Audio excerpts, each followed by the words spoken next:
Beni Pîrekên Amedê du heb dikirin destê xwe. Yek dikirin destê rastê, yek dikirin destê çepê.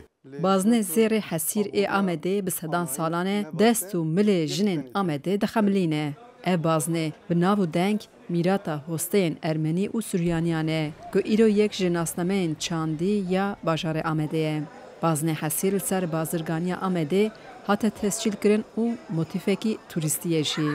Li çarşiya zêrîngeran li navçeya Sûriyê li camekanên her zêrîngerek hesîr xwedîciyekî taybet e. Ne bi tenê Amed, Diyarbekir, em dişînin gelek bajarê Tirkiyeyê, Serîda Stenbol, İzmir, Ankara. Baznê hesîr nêzî pêncî heftê sal berê hostayê me yê Ermenî, Suryanî li vê derê dan çêkirin.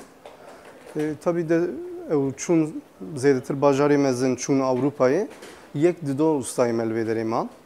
Weke kevneşopiyekî li Amedê dema keçek bizewce baznê hesîr jênegerek ji zêr û xişrê wê ye ku ev bazin xemla bûk û jinan e. Gelek bajara li Mêrsînê mesela taxmê Mêrsînê heye, li Trabzonê taxmê Trabzonê hene.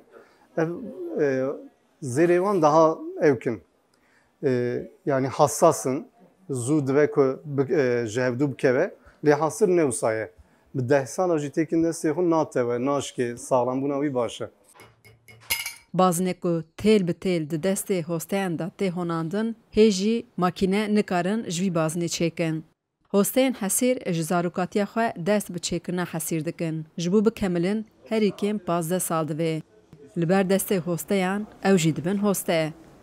Ev hosteyê ciwan 23 salin bi roniya çavan û bi keda milan hesîran çê dike.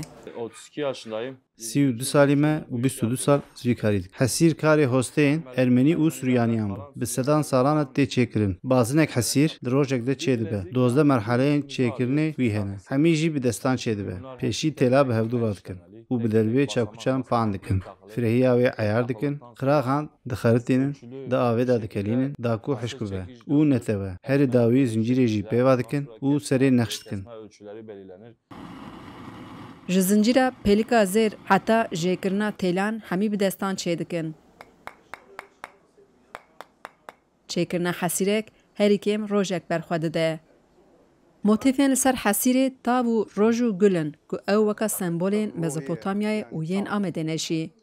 Piştî zincîra pêlikê jî pêva kirin, hesîr êdî ji bo bûk û jinan amade ye.